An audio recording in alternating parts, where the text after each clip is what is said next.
Alright, hey folks, I'm finally getting around to fixing my pocket bike.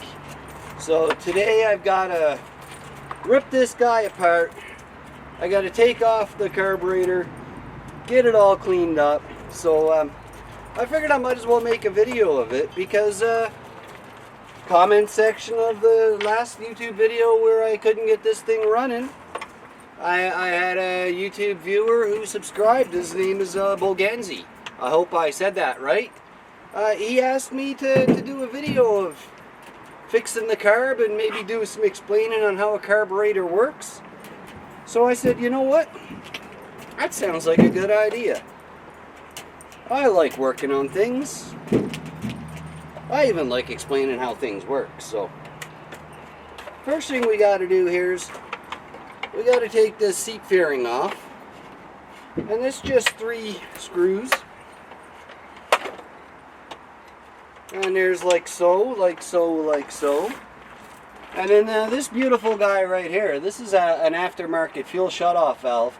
Because this is now in the shut off position, I'm not going to have, even though you'll see right now, I have to take the fuel cap off, because in order, and this part you have to do carefully, and you'll see. Because you got to take the fuel cap off in order to take this here beautiful fairing off. And then there's nothing really holding this fuel tank there. So you want to get that cap right back on there. And then that way if it spills over, topples over, you're not going to get gasoline everywhere. You know, because this is mixed gas, so it's 40-to-1. There's 2-stroke oil in the fuel. So now that I got that off and out of the way, I've got this cover because I ran a modified air filter. Actually, I'm running without an air filter, to be honest with you. And the reason I did that is that the air filter's giving me too much restriction. I don't get enough airflow to get the air fuel mixture I need, and I don't go as fast. So I want fast. So there's my beautiful little cover.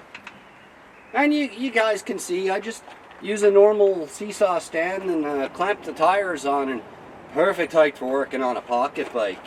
So now that I got the fairing cover, ooh, my fuel line needs replacing. Yeah, I think I'm going to grab the camera and give you guys a tour. We got to take a look at this. You guys got to see this. So now with the fairing off, you can get a better look at the bike. Let's come around here. You can see the engine. She's like a Harley. She likes to spit fuel everywhere out the exhaust. It's fun. So the reason I was saying I got to do some work here is, you look at that fuel line up to my fuel filter there. That's pretty cracked. I'm surprised I'm not losing fuel. The line afterward looks good. But now, I'm going to try to avoid it. I can't avoid it. I got to pull this here exhaust. That's going to be the next order of business. Because after that exhaust, down below it, you can see right here, is the throttle cable. Those 2 screws there for the throttle cable got to come out, and the throttle cable will come off. And then I got these 4 bolts down here. You can see on this side. This side with the chain's a little bit more of a pain, but you can see those 2 bolts right there. We can get those. And then basically I have the carburetor off. And then with the throttle body cable out, it'll be off the bike as well. So without further ado, let's put you guys back on the stand here. I'm going to have to edit this later, I know, so probably going to edit that out actually. Oh, something else I'm probably going to edit out. Oh yeah. Oh, you know what? We're just going to turn that camera off right now so we don't have to do so much editing. We'll see you guys in a few. Alright, so we got the fairing cover off. The next thing we got to do is the exhaust here, guys. So you can see this spring here. I'm just going to release this spring. I got a pair of needle nose pliers to do it. You just... Actually, I think I need to come around on your side here. You just got to grab that spring, stretch it down. Now it's not holding on here. So I'll be able to separate the exhaust at this point right here with the 1 bolt you can't see. Maybe I'll bring you around. let's bring you around. Alright, so we got this one bolt right here. You can see I got a nut on it back here. And I just used some rubber for vibration dampener baffle. This I built this exhaust myself. I purchased and heavily modified to the point where I can say I built it. That's my story. I'm sticking to it. So we're going to take that bolt now. So I got my 5mm Allen key. Got my 10mm wrench because those are the parts that I used.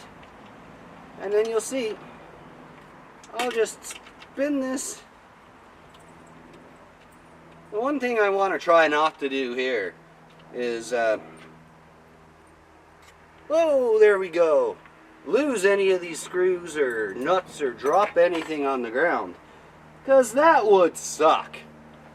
So I got that bolt done, which means now I can come back, get down in here. I carefully take out my washer with my rubber, and that's not on there anymore, and that's not connected on here anymore. So you can see this is coming off. It's gonna come up. I might need to release it from below. I don't know why is this not wanting to work for me today. There we go. There goes the bolts. I'm losing this battle already. Maybe I shouldn't be making a YouTube video about this. Oh my. Okay. We can do this, Mark. Don't panic. So,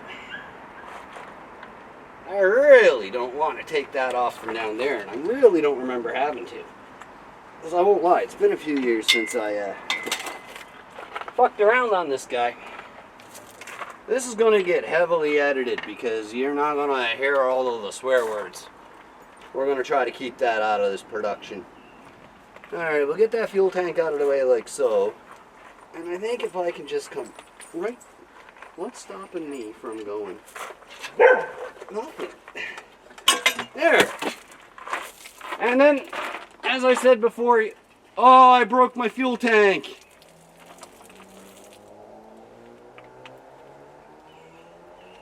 It doesn't surprise me that that happened. This is a 20-year-old tank. Oh,